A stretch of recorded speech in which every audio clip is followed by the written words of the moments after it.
السلام علیکم دوستو، میں ہوں منور حسین ملغانی اور آپ دیکھ رہے ہیں چینل سچی کہانی۔ آج ہم سنائیں گے واقعہ دعوی نبوت کرنے والی سجا بنت حارث تیمیمہ کا۔ اس کا تعلق عرب سے تھا۔ اس نے دعوی نبوت حضرت ابوبکر کے دور خلافت میں کیا۔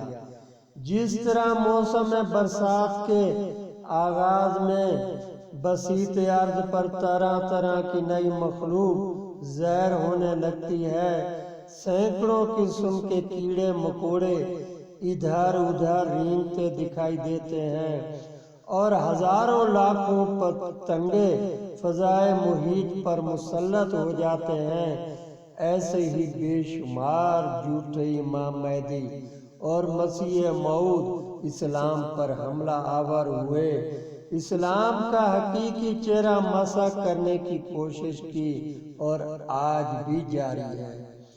سجا بنت حارث جیسے نام سے ظاہر ہے عورت تھی۔ دوستو، بعض تاریخ دانوں نے اسے سجا بنت حارث بنت زوید بنت اکفان لکھا ہے۔ یہ احواز کے قبیلہ بنی تمیم میں پیدا ہوئی۔ سجا مذہباً عیسائی تھی اور اعلیٰ درجے کی فصیح و بلیغ اور بلند حوصلہ عورت تھی اور تقریر میں کمال مہارت رکھتی تھی۔ آپ صلی اللہ علیہ وسلم کے وصال کے بعد اس نے اعلان نبوت کیا۔ اس کی دعوت پر سب سے پہلے قبیلہ بنی تغلب نے اس کی نبوت کو تسلیم کیا۔ اس سے اس میں ایک قوت آ گئی۔ حذیل بن عمران جو بنو تغلب کا ایک نامور سردار اور عیسائی المذاہب تھا، دین مسیح چھوڑ کر سجا پر ایمان لے آیا۔ سجا نے مستقل تبلیغ کا سلسلہ شروع کیا، چنانچہ عرب کے مختلف قبائل کو خط لکھے اور اپنی نبوت کی دعوت دی۔ اس نے کئی قبائل کو نعمت اسلام سے محروم کر کے جہالت بادیہ میں لا ڈالا۔ اس نے مالک ابن حبرہ رئیس بن تمیم کے نام خط لکھے۔ وہ اس کی فصاحت و بلاغت کے چرچے سن کر اس کے گرویدہ ہو گئے اور اس پر ایمان لے آئے۔ اور بہت سے دوسرے قبائل جن میں اینف بن قیس اور حارث بن بدر جیسے معزز شرفاء اس کی حمایت میں نمایاں سرگرمی کا اظہار کر رہے تھے۔ صرف یہ ہی نہیں، اس کے بعد زیاد ابن حلال بنی ایاد کے لوگوں کے ساتھ، عقد ابن حلال بنی نمر کے ساتھ، سلیل بن قیس ابن شیبان کے لشکر میں آ شامل ہوئے اور سجا کے جھنڈے تلے ایک لشکر جرار جمع ہو گیا۔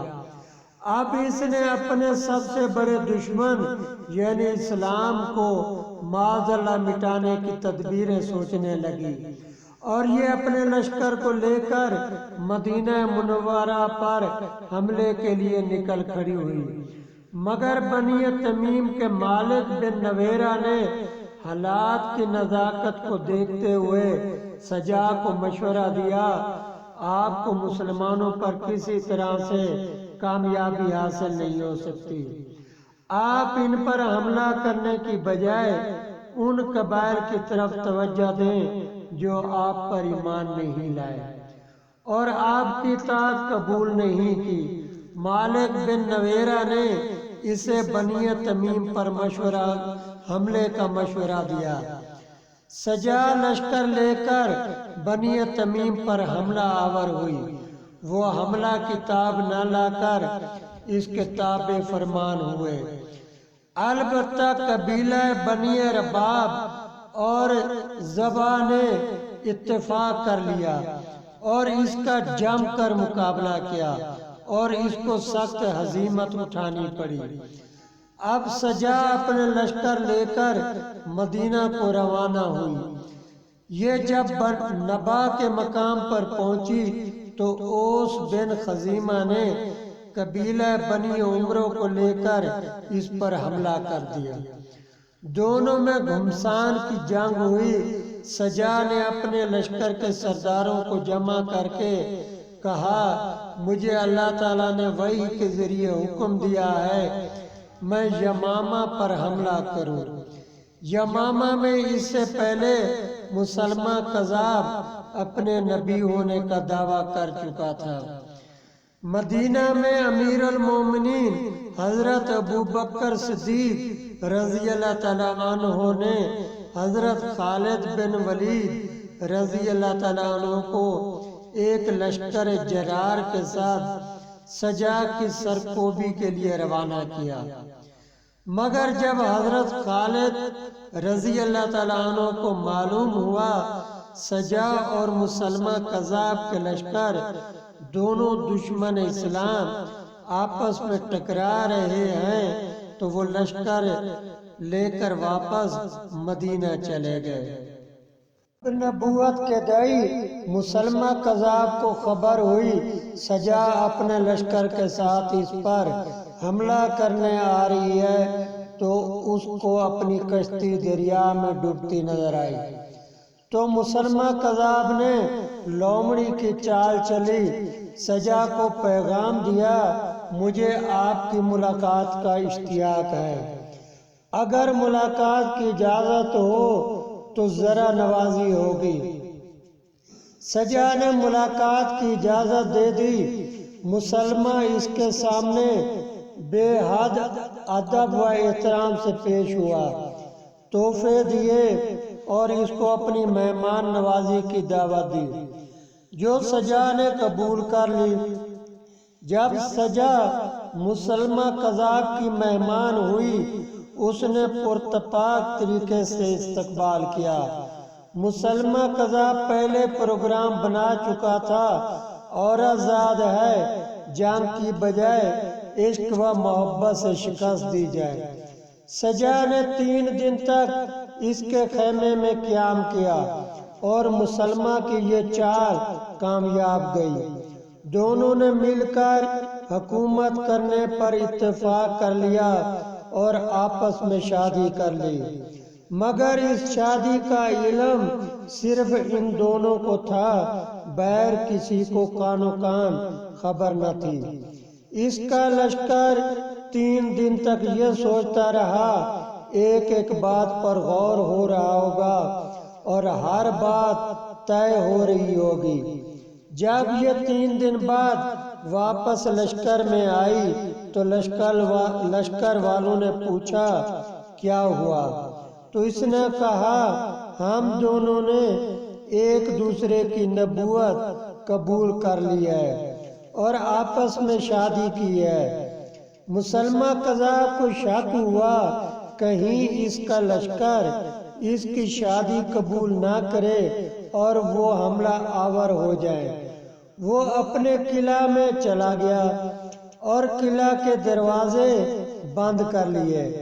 جب اس کے لشکر کو اس کی شادی کا علم ہوا تو انہوں نے پوچھا بغیر حق مہر طے کیے شادی نہیں ہوتی، آپ نے کیا طے کیا؟ اس نے کہا میں بھول گئی۔ انہوں نے کہا ابھی وقت ہے، طے کر لو۔ یہ لشکر مسلمہ کے قلعہ پر آیا، دروازے بند تھے۔ اس کو خوف ہوا۔ مسلمہ نے قلعہ کی دیوار پر آ کر پوچھا اب کیا ہوا؟